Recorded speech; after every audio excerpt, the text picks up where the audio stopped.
लौह इस्पात उद्योग। बच्चों, लौह इस्पात जो उद्योग होता है ये आधारभूत उद्योग होता है, अर्थात यह की इंडस्ट्री कहलाता है।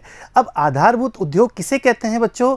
आधारभूत उद्योग का अर्थ होता है कि ऐसे उद्योग जो कि दूसरे प्रकार के उद्योगों को सहायता प्रदान करते हैं। ठीक है, अन्य सभी उद्योग इन उद्योगों के उत्पादों का प्रयोग करते हैं और इस उद्योग पर आश्रित रहते हैं। अब इसमें कौन कौन से प्रकार के उद्योग आते हैं बच्चों? जैसे कि लौह इस्पात उद्योग है, साथ ही ऊर्जा उद्योग है। लौह इस्पात उद्योग से बच्चों जो लोहा प्राप्त होता है, जो इस्पात प्राप्त होता है, उसके द्वारा विभिन्न प्रकार के उद्योगों में काम आने वाली मशीन और उनके कलपुर्जे, उनके उपकरण आदि तैयार होते हैं, जिससे कि दूसरे प्रकार के जो उद्योग है बच्चों उनके काम आसानी से हो सके। ठीक है, उसी प्रकार से जो ऊर्जा उद्योग है, ऊर्जा या शक्ति, सभी प्रकार के उद्योगों में ऊर्जा की आवश्यकता होती है, हम सब जानते हैं। और ऊर्जा उद्योग उन उद्योगों को ऊर्जा या शक्ति प्रदान करता है। इस प्रकार से इन उद्योगों को आधारभूत उद्योग भी कहा जा सकता है, जिससे कि दूसरे प्रकार के जो उद्योग है बच्चों उनमें ये उद्योग सहायता पहुंचाते हैं। हमारे समझ में आ गया कि आखिर आधारभूत उद्योग किसे कहते हैं। अब बच्चों, लौह इस्पात जो उद्योग होता है यह एक प्रकार से सूचकांक भी है आर्थिक वृद्धि का। किस प्रकार से? कि प्रति व्यक्ति इस्पात का जो उत्पादन होता है बच्चों, प्रति व्यक्ति इस्पात का उत्पादन वो किसी भी देश के आर्थिक वृद्धि का द्योतक होता है। ये दर्शाता है कि उस देश की आर्थिक वृद्धि कितनी हुई या कितनी कम हुई। क्या देख करके?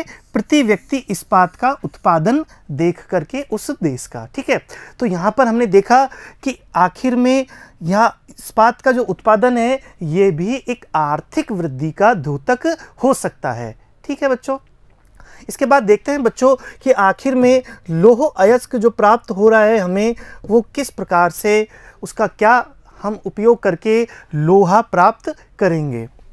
बच्चों, लौह अयस्क से हम लोहा प्राप्त करते हैं। ठीक है, हमने बताया था कि प्रकृति से जो प्राप्त खनिज है वो सीधे तौर पर हमें प्रकृति से प्राप्त नहीं होते, वो अयस्क के रूप में हमें प्राप्त होते हैं। कोई भी खनिज बच्चों, कोई भी खनिज हमें प्रकृति से सीधे तौर से प्राप्त नहीं होते। ठीक है, वो किस रूप में प्राप्त होते हैं? अयस्क के रूप में प्राप्त होते हैं। और उस अयस्क को बच्चों, उस अयस्क को हम शुद्ध करके किसी भी प्रकार का खनिज हम प्राप्त करते हैं। जैसे कि हमने देखा कि बॉक्साइट बॉक्साइट एक अयस्क है, उससे एल्यूमिनियम प्राप्त होता है। ठीक है, तो एल्यूमिनियम प्रकृति में हमें सीधा ना प्राप्त होकर के बॉक्साइट अयस्क से हमें प्राप्त होता है। ठीक है, तो यहाँ हमने देखा लौह अयस्क से हम लोहा प्राप्त करते हैं। इस लोहे में चारकोल और चूना पत्थर मिलाते हैं और भट्टी में डाल देते हैं। भट्टी में डालने के बाद बच्चों यहाँ एक कच्चा लोहा या पिग आयरन तैयार होता है। इस कच्चे लोहे में अनेक अशुद्धियाँ होती है और इसमें अशुद्धियों को निकाल करके और कार्बन की मात्रा बढ़ा करके, कार्बन डाल करके इसको ढलवा लोहा या कास्ट आयरन बनाया जाता है। अब बच्चों, ढलवा जो लोहा होता है ये ढलवा लोहा भंगुर प्रकृति का होता है। ठीक है, ये भंगुर प्रकृति का होता है, अर्थात भटक जाता है, तड़क जाता है, टूट जाता है। इससे हम पिटवा लोहा प्राप्त करते हैं। ढलवा लोहा से पिटवा लोहा प्राप्त करते हैं और यह इस्पात की प्राप्ति हमें होती है और विभिन्न प्रकार के साँचों में डाल करके इसे हम तैयार करते हैं और जैसी हमारी आवश्यकता होती है लोहे की, उस प्रकार का लोहा हम प्राप्त कर लेते हैं। तो हमें लौह अयस्क या लोहे से सीधा प्रकार का इस्पात हमें प्राप्त नहीं होता और विभिन्न प्रोसेस से चल करके हमें इस्पात प्राप्त होता है। ठीक है बच्चों, इसके बाद देखते हैं कि जो कच्चे माल भार हास वाले उद्योग होते हैं, कच्चा माल भार हास उद्योग हमने पिछली क्लास में पढ़ा था बच्चों। ठीक है, इसलिए इस उद्योग को कच्चे माल के नज़दीक ही लगाते हैं। भार हास उद्योग बच्चों, इसका उदाहरण मैं देता हूँ। यदि 100 किलोग्राम गन्ना है, ठीक है, 100 किलोग्राम गन्ना है तो उससे मात्र 12 किलोग्राम या उसके आसपास ही चीनी प्राप्त होगी। ठीक है, तो 100 किलोग्राम गन्ने से 12 किलोग्राम चीनी प्राप्त होगी। इस प्रकार के जो उद्योग होता है उसे भार हास उद्योग कहते हैं। अर्थात जो कच्चा माल है, यहाँ पर जो बच्चों गन्ना कैसा है, कच्चा माल है, रॉ मटेरियल है, उससे जो निर्मित उत्पाद है अर्थात चीनी, वो उसकी अपेक्षा बहुत कम भार की होगी। रॉ मटेरियल की अपेक्षा या कच्चे माल की अपेक्षा जो अंतिम उत्पाद है वो उसका भार बहुत कम होगा। जैसे कि यहाँ 100 किलोग्राम गन्ने से 12 किलोग्राम चीनी ही हमें प्राप्त होती है। इस प्रकार के उद्योगों को भार हास उद्योग कहते हैं। इन उद्योगों में जो कच्चा माल से अंतिम उत्पाद जो बनाया जाता है उसमें भार का हास या कमी हो जाती है। ठीक है बच्चों, इसी प्रकार का जो दूसरा उद्योग है वो है लौह अयस्क उद्योग। इसके अंतर्गत देखते हैं 1 टन कच्चा लोहा प्राप्त करने के लिए, हम देख रहे हैं बच्चों 1 टन कच्चा लोहा प्राप्त करने के लिए 1.6 टन लौह अयस्क, 1.5 टन कोयला, 0.5 टन चूना पत्थर और डोलामाइट की आवश्यकता होती है। अर्थात यह भी लौह अयस्क जो से प्राप्त हम लौह इस्पात उद्योग है वह भी किस प्रकार का है, भार हास उद्योग है, अर्थात भार में कमी आने वाले उद्योग है। ठीक है बच्चों, अब यहाँ पर हम देख सकते हैं इस मैप के द्वारा कि भारत में आखिर में लौह इस्पात उद्योग कहाँ कहाँ पर स्थित है। यहाँ पर हम देख सकते हैं बच्चों स्टार जो लगा हुआ है, यहाँ पर जो स्टार लगा हुआ है इस स्टार में वृहत इस्पात संयंत्र है और जो बिंदु बना हुआ है या डॉट बनी हुई है वो लघु इस्पात संयंत्र है।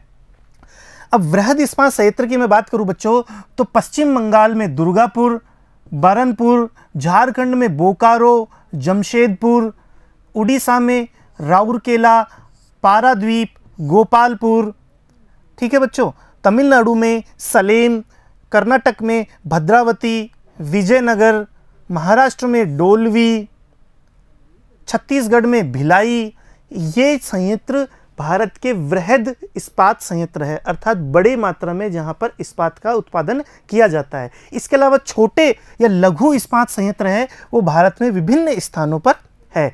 मानचित्र में इन्हें देखना है बच्चों और हमारे खाली मैप में इन्हें दर्शाना है। बच्चों इस मानचित्र के अंदर जो भी हमारे वृहद इस्पात और लघु इस्पात संयंत्र हैं वो हमारे एग्जाम में आ सकते हैं एक छोटे क्वेश्चन के रूप में या मानचित्र में दिखाने के लिए। मानचित्र से संबंधित जो प्रश्न होते हैं बच्चों उसमें भी आ सकते हैं, इसलिए इनको ध्यान से देखें और ध्यान से हमारे मैप में अंकित करें। ठीक है, इसके बाद देखते हैं बच्चों टाटा लौह इस्पात कंपनी। भारत की पहली जो लौह इस्पात कंपनी थी आधुनिक भारत की वो थी टाटा लौह इस्पात कंपनी या टिस्को। तो बच्चों इसकी स्थापना 1907 में हुई थी। अब आपके दिमाग में ये आ रहा होगा बच्चों कि जब 1907 में पहली लौह इस्पात कंपनी लगी थी तो क्या इससे पहले लौह इस्पात संयंत्र या लोहा नहीं बनाया जाता था? बिल्कुल सही सोच रहे हो बच्चों आप, उससे पहले भी लोहा बनाया जाता था। और हमारे यहाँ भारत में तो बच्चों अशोक के काल का लौह स्तंभ दिल्ली में अवस्थित है। कहाँ पर है? दिल्ली में अवस्थित है। अब इतने सैकड़ों वर्ष के पश्चात भी इस लौह स्तंभ में अभी तक भी जंग नहीं लगी है, लेकिन हम देखते हैं हमारे आम जन में किसी भी लोहे में जंग लग जाती है। अर्थात सैकड़ों वर्ष पूर्व ही हमारा भारत का लौह इस्पात जो कारखाने थे, लौह इस्पात जो संयंत्र थे बच्चों वो उन्नत प्रकार के थे, अच्छी प्रकार की उनमें तरक्की की गई थी। लेकिन मैं बात करूं बच्चों आधुनिक भारत की, तो आधुनिक भारत में सबसे पहला सफल लौह इस्पात जो संयंत्र था या कारखाना था 1907 में जमशेदजी टाटा ने, ठीक है, जमशेदपुर या फिर उस तात्कालिक समय में एक गांव था, एक स्थान था, उसका नाम था साकची, वहां पर स्थापित किया था। ठीक है, 1907 में जमशेदजी टाटा ने साकची नामक स्थान पर आधुनिक भारत का पहला लौह इस्पात संयंत्र स्टार्ट किया था। ठीक है, और बाद में उस साकची नामक स्थान को बदल करके जमशेदजी टाटा के सम्मान में जमशेदपुर कर दिया गया। ठीक है बच्चों, तो आधुनिक भारत का पहला लौह इस्पात संयंत्र स्थापित हुआ।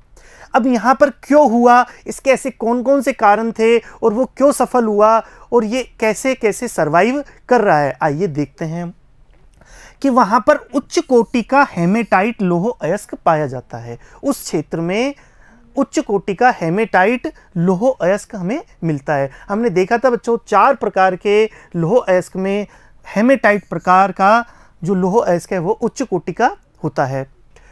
ये कहाँ कहाँ से प्राप्त होता है बच्चों? गुरु महिसानी, बादाम पहाड़ जो कि मयूरभंज में है, नोआ मंडी से उच्च कोटि का लौह अयस्क प्राप्त होता है। किसको प्राप्त होता है बच्चों? टिस्को कंपनी को। इसका फुल फॉर्म क्या है? टाटा लौह इस्पात कंपनी, और शॉर्ट फॉर्म में बोलते हैं इसको टिस्को। ठीक है, तो टिस्को कंपनी को उच्च कोटि का हेमेटाइट लौह अयस्क कहाँ से प्राप्त होते हैं? इन क्षेत्रों से प्राप्त होता है, और इनकी दूरी बहुत ज़्यादा ना होकर के कम है, अर्थात 75 से 96 किलोमीटर, अर्थात बच्चों 100 किलोमीटर से कम दूरी पर ही लौह अयस्क इस कंपनी को मिल जाता है। इसके बाद मैं बात करूं कोयला भी झरिया, पश्चिम बोकारो और जमदोबा आदि स्थानों पर प्राप्त हो जाता है, और इनकी भी मैक्सिमम दूरी बच्चों 177 किलोमीटर है, जो कि उद्योग की दृष्टि से कोई बहुत ज़्यादा नहीं है। मुख्य रूप से बच्चों 2 चीज़ों की आवश्यकता होती है लौह इस्पात कंपनी के लिए, एक तो लौह अयस्क का होना और एक कोयले का होना। ये दोनों ही खनिज बच्चों इस कंपनी के नज़दीक स्थित है। इसके अलावा और सुविधाओं की मैं बात करूं बच्चों इस कंपनी के लिए, तो क्वार्जाइट बालू की आवश्यकता होती है भट्टियों को लिपाई के लिए। ठीक है बच्चों, तो वो भी मात्र 10 किलोमीटर दूर काली माटी नामक स्थान से प्राप्त होती है, मात्र 10 किलोमीटर दूर। मैग्नीज की आवश्यकता होती है बच्चों, वो मात्र 50 किलोमीटर दूर नोआ मंडी से प्राप्त हो जाता है। चूना पत्थर तथा डोलामाइट वीर मित्रपुर तथा हाथीबाड़ी से प्राप्त हो जाता है। और यदि मैं बात करूं श्रमिकों की, तो गंगा घाटी वो जो क्षेत्र है बच्चों झारखंड में, गंगा घाटी क्षेत्र होने के कारण वहाँ झारखंड, बिहार, पूर्वी यूपी, पश्चिम बंगाल उस क्षेत्र में सघन जनसंख्या है, जैसा कि हमने जनसंख्या वाले चैप्टर में भी देखा था। तो उस पूरे क्षेत्र में सघन जनसंख्या है, इसलिए आसानी से श्रमिक भी मिल जाते हैं बच्चों। इसके बाद यदि मैं ट्रांसपोर्टेशन की या यातायात की बात करूं, तो कोलकाता नागपुर रेलवे मार्ग पर यह खुद जमशेदपुर स्थित है, इस वजह से रेलवे की सुविधा भी भरपूर हमें प्राप्त हुई। पानी की या जल की प्राप्ति की बात करूं तो स्वर्ण रेखा और खारकोई नदियों से यहाँ पर जल प्राप्त आसानी से हो जाता है, क्योंकि खारकोई और स्वर्ण रेखा के मिलन स्थल पर ही यह जमशेदपुर स्थित है। यदि मैं आयात निर्यात की बात करूं बच्चों, तो कोलकाता बंदरगाह से मात्र 240 किलोमीटर की दूरी पर होने के कारण आयात निर्यात में सुविधा होती है। अब जैसे कि इस कंपनी को बड़ी मशीनों की आयात करना पड़े, निर्माण के लिए बड़ी मशीनें या टेक्नोलॉजी या किसी भी चीज़ की आयात करना पड़े, तो मात्र 240 किलोमीटर दूर बंदरगाह है। और निर्मित जो उत्पाद है, जो इस कंपनी से उत्पाद बनकर के तैयार होंगे बच्चों, वो यदि हमें निर्यात भी करना पड़े तो मात्र 240 किलोमीटर कोलकाता बंदरगाह है, तो निर्यात और आयात भी आसानी से हो सकता है। इसके बाद मैं बात करूं तो कोलकाता मुंबई रेल मार्ग पर यह खुद स्थित है, तो ट्रांसपोर्टेशन की किसी भी प्रकार की समस्या नहीं है। इस तरीके से बच्चों देखें तो ये टिस्को जो कंपनी है वो एक आदर्श या मॉडल के रूप में हमारे लौह संयंत्र के रूप में आता है। अब यहाँ पर इनकी उपस्थिति देख सकते हैं हम कि कौन सी चीज़ें कहाँ पर स्थित है। यहाँ जमशेदपुर में बच्चों, जमशेदपुर में टिस्को कंपनी स्थित है। साथ में मैं बताऊँ झरिया से कोयला प्राप्त होता है, ये बिल्कुल नज़दीक है, हमने पढ़ा था। ये रेलवे लाइन है बच्चों, ये कोलकाता को जा रही है, ये मुंबई को जा रही है। ठीक है, यहाँ ट्रांसपोर्टेशन की प्रॉब्लम ख़त्म। मैं बात करूँ बच्चों अगली सुबर्ण रेखा नदी, ये यहाँ इस तरीके से निकल रही है। साथ ही इसकी सहायक जो नदी है खारकल या खारकोई, वो भी यहाँ पर से मिल रही है, तो जल की सुविधा की भी कोई समस्या नहीं है। सुलाईपत, ठीक है, यहाँ इस तरीके के जो क्षेत्र है वो लौह अयस्क के क्षेत्र है, जैसे गुरु महिसानी, सुलाईपत आदि जो यहाँ पर निकट में ही यहाँ पर लौह अयस्क के क्षेत्र है। इसके अलावा बात करूँ वीर मित्रपुर, ठीक है, कोयल आदि सारी सुविधाएं यहाँ पर नज़दीक में ही सारी सुविधाएं उपस्थित होने के कारण यह एक मॉडल के रूप में हमारे भारत में जो कि लौह संयंत्र में, लौह इस्पात संयंत्र में मॉडल के रूप में हमारे भारत में काम आता है। ठीक है बच्चों, इसके बाद देखें हम दूसरा है हमारा भारतीय लोहा और इस्पात कंपनी इस्को। भारतीय लोह और इस्पात कंपनी इस्को, इसके अंतर्गत 3 कारखाने आते हैं बच्चों। हीरापुर कुल्टी, ये 1908 में बने थे, और तीसरा है बरनपुर, जो कि 1937 में बंगाल स्टील कॉरपोरेशन के अंतर्गत इसकी स्थापना हुई थी, बरनपुर की। ठीक है, 1937 में बंगाल स्टील कॉरपोरेशन के तहत बरनपुर में लौह आयरन संयंत्र की स्थापना हुई थी। बाद में जाकर के क्या होता है बच्चों, ये 1952 में तीनों को कंपनी बना दिया था, और इनकी एक नई इस्पात कंपनी बनाई गई जिसका नाम था भारतीय लौह और इस्पात कंपनी इस्को। ठीक है, यहाँ पर बच्चों हीरापुर में केवल ढलवा लोहा तैयार होता है, जबकि उस ढलवे लोहे को कुल्टी भेज करके इस्पात बनाने का काम किया जाता है। हीरापुर में बच्चों मात्र ढलवा लोहा तैयार होता है, और हीरापुर से उस ढलवे लोहे को भेज दिया जाता है कुल्टी में, और कुल्टी में क्या होता है, कुल्टी में उस इस्पात बनाया जाता है। अर्थात दोनों संयंत्र हीरापुर और कुल्टी मिलकर के काम करते हैं। ठीक है, और इनकी स्थापना हुई थी 1908 में, जबकि इसके अलावा जो संयंत्र है बरनपुर, वो 1937 में इसकी स्थापना हुई थी बंगाल स्टील कॉरपोरेशन के तहत। बाद में तीनों कंपनियों को मिलाकर के 1952 में भारतीय लौह और इस्पात कंपनी बनाई दी गई थी, और 1972 तक आते आते बच्चों इसकी क्षमता काफ़ी कम हो गई थी। इस कारण से भारत सरकार ने इसका राष्ट्रीयकरण कर दिया था, अर्थात सरकारी कंपनी ये बन गई थी। ठीक है, इस प्रकार से हमने इस्को के बारे में इसके विस्तार से देखा।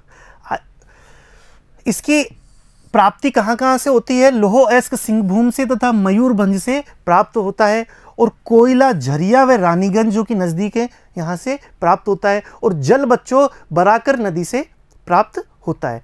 आइए मानचित्र में इसकी स्थिति देख लेते हैं कि किस प्रकार से है। यहाँ हीरापुर बच्चों, ये बरनपुर और ये कुल्टी, तीनों संयंत्र बिल्कुल आसपास में स्थित है। यहाँ ये रेलवे लाइन जा रही है, ये रेलवे लाइन जा रही है बच्चों इस प्रकार से, और ये दामोदर नदी बह रही है, ये बराकर नदी बह रही है। हमने बताया कि दामोदर और बराकर नदी बिल्कुल नज़दीक में बह रही है। ठीक है, ये दामोदर नदी बह रही है, और ये बराकर इसकी सहायक नदी है, वो भी यहाँ पर इससे मिल रही है। इसके बाद में देखो बच्चों, तो कोयला की खानें, यहाँ पर झरिया कोयला खान बिल्कुल इसके नज़दीक है। इसके अलावा यदि मैं और बात करूँ तो गुआ क्षेत्र, वीर मित्रपुर, ठीक है, ये बिल्कुल इसके नज़दीक ही, खनिज के जो क्षेत्र हैं वो बिल्कुल इसके नज़दीक ही स्थित है। सारी सुविधाएं इसको भी आसपास के क्षेत्रों से मिल जाती है। इस प्रकार से हम देख सकते हैं कि भारतीय लौह और इस्पात जो कंपनी है वो यहाँ पर सर्वाइव कर रही है। बच्चों अगला है हमारा Visvesvaraya iron and steel works.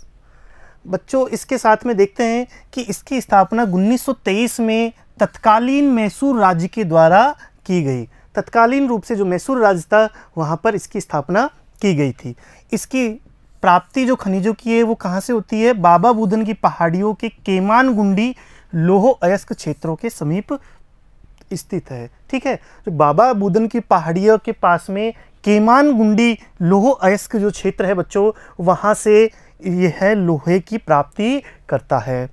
यदि कोयले की बात करूं बच्चों, तो यहाँ पर कोयला क्षेत्र नज़दीक नहीं होने के कारण जंगलों की लकड़ी पर आधारित था।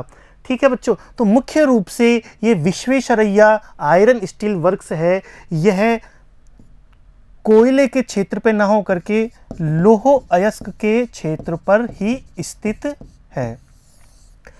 यह लौह अयस्क के क्षेत्रों पर स्थित कारखाना है। यहाँ पर कोयले की प्राप्ति इस क्षेत्र पे नहीं होती है। तो कहाँ से प्राप्ति होती थी ऊर्जा की प्राप्ति के लिए तो कुछ न कुछ हमें चाहिए।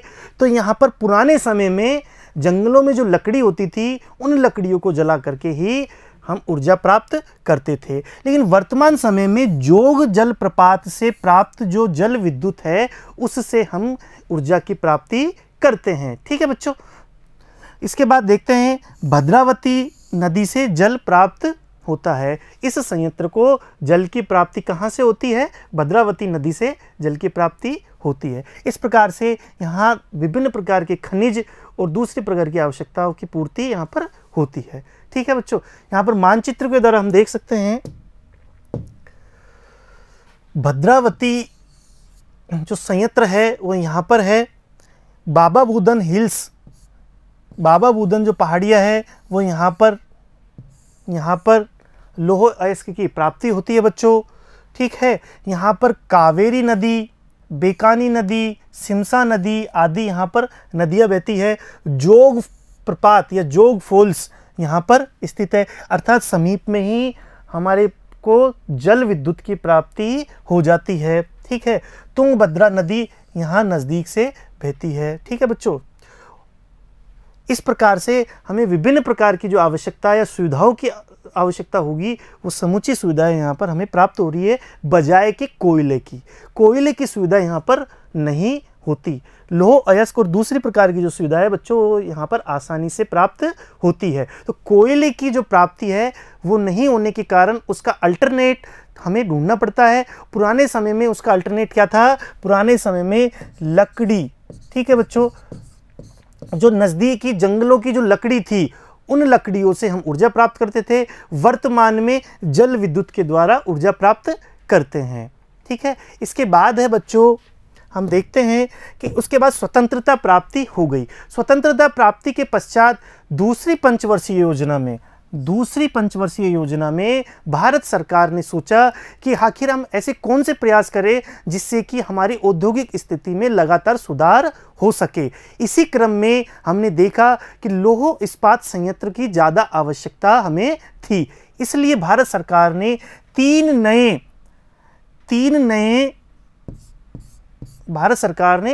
नए संयंत्र लगाने की योजना बनाई जो कि विदेशी सहायता से लगाए गए थे। और एक कंपनी थी हिंदुस्तान स्टील लिमिटेड HSL, इसके अंतर्गत उनको लाया गया। तो भारत ने स्वतंत्रता पश्चात द्वितीय पंचवर्षीय योजना 1956-57 में हिंदुस्तान स्टील लिमिटेड HSL के अंतर्गत 3 नए संयंत्र जो कि विदेशी सहायता से लगाए, जिसे 1973 में Steel Authority of India SAIL के अंतर्गत लाया गया।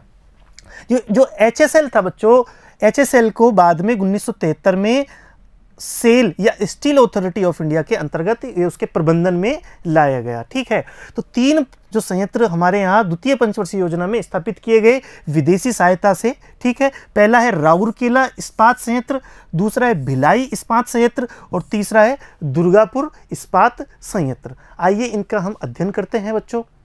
पहला है बच्चों राउरकेला इस्पात संयंत्र। यह जर्मनी की सहायता से, विशेष रूप से पश्चिमी जर्मनी की सहायता, क्योंकि उस समय बच्चों जर्मनी के 2 भाग थे, पूर्वी जर्मनी और पश्चिमी जर्मनी। तो भारत में जो ये राउरकेला इस्पात संयंत्र लगाया गया पश्चिमी जर्मनी की सहायता से लगाया गया। 1959 में उड़ीसा के सुंदरगढ़ जिले में यह स्थापित किया गया। राउरकेला कहाँ लगाया गया बच्चों? उड़ीसा के सुंदरगढ़ जिले में स्थापित किया गया। कोयले की प्राप्ति झरिया, बोकारो और कोरबा से हो जाती थी। लौह अयस्क की बात करूँ तो सुंदरगढ़ और क्योंझर से, जो कि उड़ीसा में ही स्थित है, वहीं से प्राप्त हो जाती थी। हीराकुड बांध से जल विद्युत की प्राप्ति हो जाती थी और कोयल व शंख नदियों से जल प्राप्त हो जाता था। इस प्रकार से इस इस्पात संयंत्र को विभिन्न प्रकार की सुविधाएं यहाँ पर मिली। ठीक है, और ये किसकी सहायता से बनाया बच्चों? जर्मनी की सहायता से 1959 में। कहाँ पर? उड़ीसा के सुंदरगढ़ जिले में। ठीक है बच्चों, इसके बाद देखते हैं इसका चित्र। इस चित्र के द्वारा हम देख सकते हैं कि सबसे नज़दीक यहाँ पर वीरमित्रपुर में हमें प्राप्ति हो जाती है चूना पत्थर की। ठीक है, कोयल नदी यहाँ इस तरीके से निकल रही है। हीराकुड बांध से, जो कि 16 किलोमीटर मात्र दूर पर है, यहाँ पर राउरकेला में, यहाँ पर हीराकुड बांध से हमें प्राप्ति हो जाती है जल विद्युत की। ठीक है बच्चों, और चूना पत्थर किरीबुक से मिल जाता है। एक चीज़ और बच्चों यहाँ पर देखने को मिलेगी कि राउरकेला, यहाँ पर राउरकेला जो इस्पात संयंत्र है उसका बोकारो यहाँ पर आगे देखेंगे बच्चों हम कि बोकारो इस्पात संयंत्र से भी उसका एक संबंध होगा। अर्थात जो ट्रेन बोकारो से आ रही है कोयला लेकर के, ठीक है बच्चों, क्योंकि बोकारो में कोयला मिलता है हम जानते हैं, और राउरकेला में लौह अयस्क मिलता है। तो जो ट्रेन बोकारो से राउरकेला आ रही है कोयला लेकर के, जाते समय वो राउरकेला से लौह अयस्क ले जाती है। इसके बारे में हम आगे वाली स्लाइड्स में देखेंगे। ठीक है, तो यहाँ पर हम देख सकते हैं कि आवागमन की सुविधा है, अर्थात रेलवे लाइन है वो भी बिल्कुल नज़दीक है, इसलिए यातायात की समस्या भी नहीं है। तो विभिन्न प्रकार की सुविधाएं हमने यहाँ पर देखी। अगला है बच्चों दूसरा भिलाई। भिलाई इस्पात संयंत्र, ये तात्कालीन सोवियत संघ की सहायता से 1959 में ही स्थापित किया गया था, उसी के साथ राउरकेला के साथ, जो कि छत्तीसगढ़ के दुर्ग जिले में स्थित है, तात्कालीन सोवियत संघ की सहायता से। लौह अयस्क मिलता है बच्चों दल्ली राजहरा की खानों से, कोयला मिलता है कोरबा और करगाली कोयला क्षेत्रों से, कोरबा ताप शक्ति ग्रह से विद्युत की प्राप्ति हो जाती है, यहाँ पर तंदुला बांध से जल प्राप्त हो जाता है। और इसकी खास बात है बच्चों कि अधिकांश जो उत्पाद है, अधिकांश जो लौह इस्पात होगा वो कहाँ जाएगा, विशाखापट्टनम स्थित हिंदुस्तान शिपयार्ड में, जहाँ पर पानी के जहाज बनते हैं, वहाँ हिंदुस्तान शिपयार्ड में अधिकांश जो उत्पाद है वो वहाँ पर भेज दिया जाता है। अर्थात लौह इस्पात जो बनता है यहाँ से, इस कंपनी से, वो हिंदुस्तान शिपयार्ड में भेज दिया जाता है। वो कहाँ पर स्थित है, विशाखापट्टनम में। ठीक है बच्चों, इसका आखिर में देख लेते हैं मानचित्र के द्वारा कि बच्चों यहाँ पर भिलाई संयंत्र स्थित है। इस भिलाई संयंत्र के नज़दीक ही दुर्ग है और रायपुर है।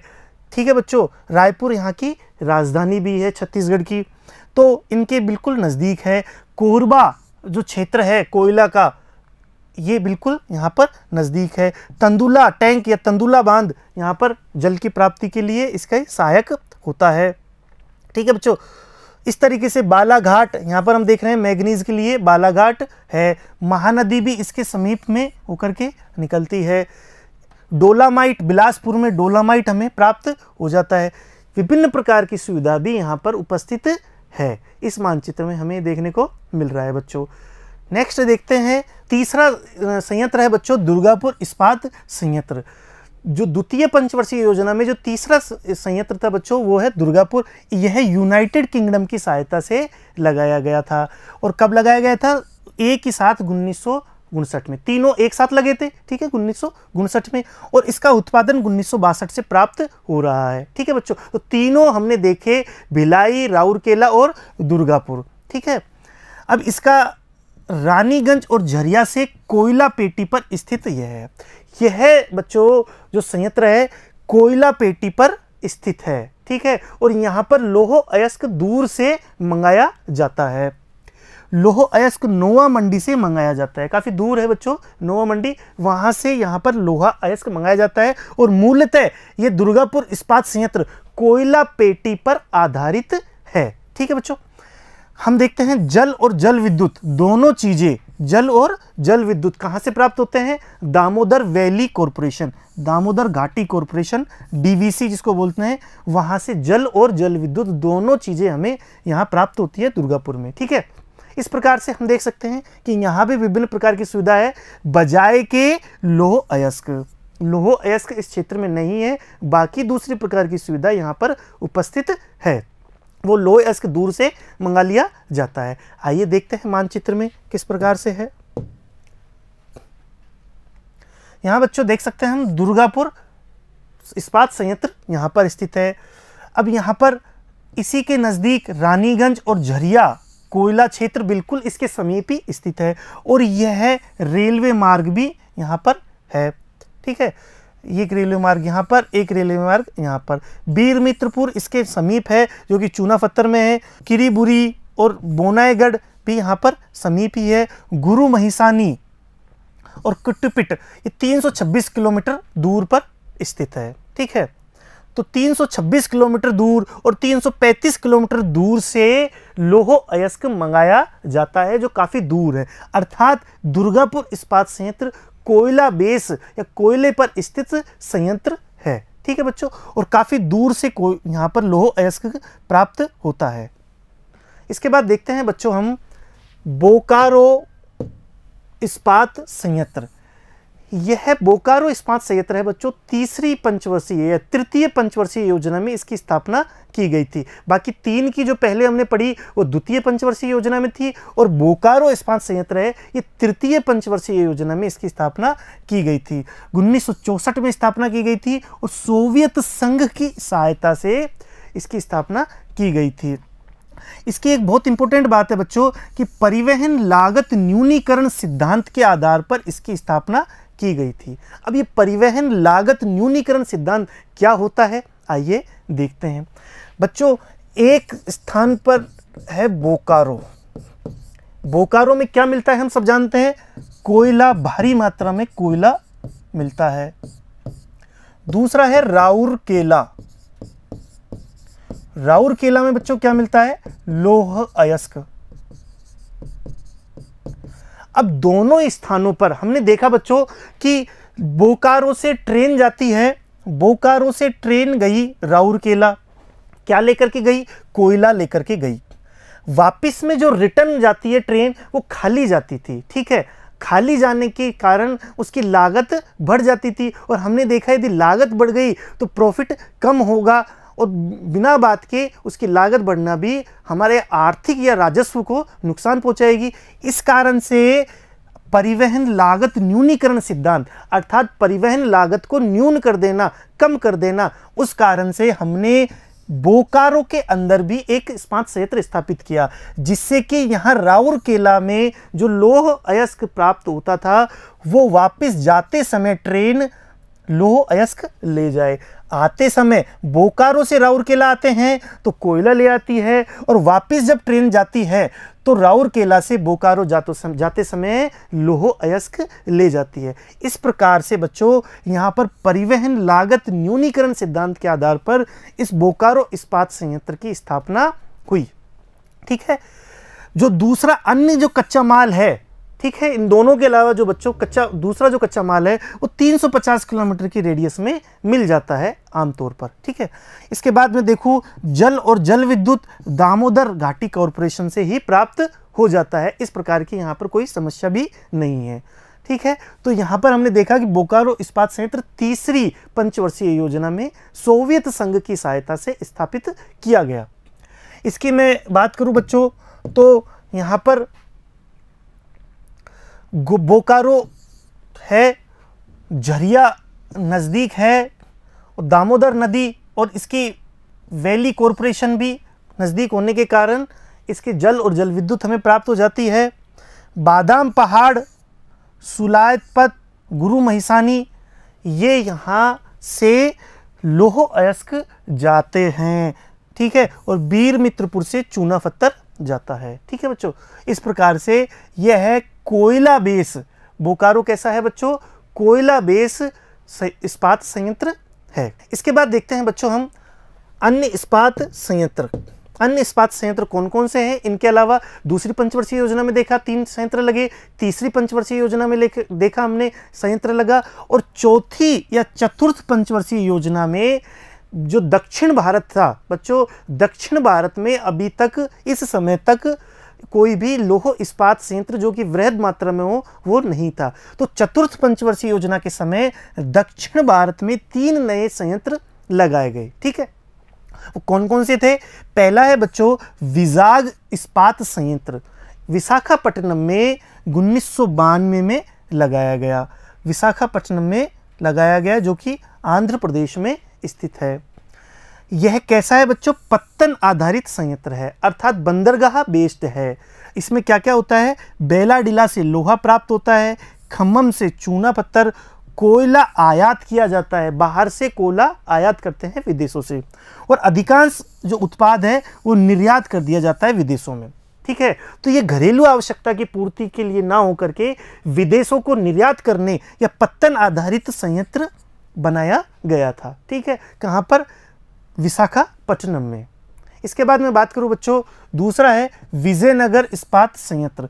यह हासपेट, कहाँ पर, कर्नाटक में स्थित है। स्वदेशी तकनीक पर आधारित था। लौह अयस्क की मैं बात करूं तो होसपेट जो कि कर्नाटक में ही है, वहां से प्राप्त हो जाता है। काहनन और सिंगरैनी से कोयला मंगाया जाता है जो कि मध्य प्रदेश में है। तुंगभद्रा नदी से जल और जल विद्युत दोनों प्राप्त हो जाती है तुंगभद्रा से, ठीक है। इस प्रकार से हमने देखा। दूसरा है विजयनगर इस्पात संयंत्र जो कि चतुर्थ पंचवर्षीय योजना में लगाए गए थे। तीनों जो संयंत्र है वो दक्षिण भारत में स्थित है। तीसरा है सेलम इस्पात संयंत्र, तमिलनाडु में लगाया गया 1982 में। स्थानीय लौह अयस्क था, यहाँ पर सेलम में हम जानते हैं कि लौह अयस्क प्राप्त होते हैं। चूना पत्थर भी स्थानीय था और ऊर्जा बिजली से, जो क्योंकि कोयला यहाँ पर स्थित नहीं था बच्चों, कोयला उपस्थित नहीं होने के कारण ऊर्जा की प्राप्ति कहाँ से कैसे हुई, बिजली से, तथा नेवेली लिग्नाइट से प्राप्त होती है। नेवेली वहाँ पर लिग्नाइट जो क्षेत्र है वो तो है, इस कारण से या तो नेवेली लिग्नाइट से प्राप्त हो जाती है ऊर्जा या बिजली से प्राप्त हो जाती है। इस प्रकार से बच्चों हमने देखा कि भारत में विभिन्न लौह इस्पात संयंत्र कहाँ कहाँ पर है, उनकी क्या क्या सुविधाएं हैं।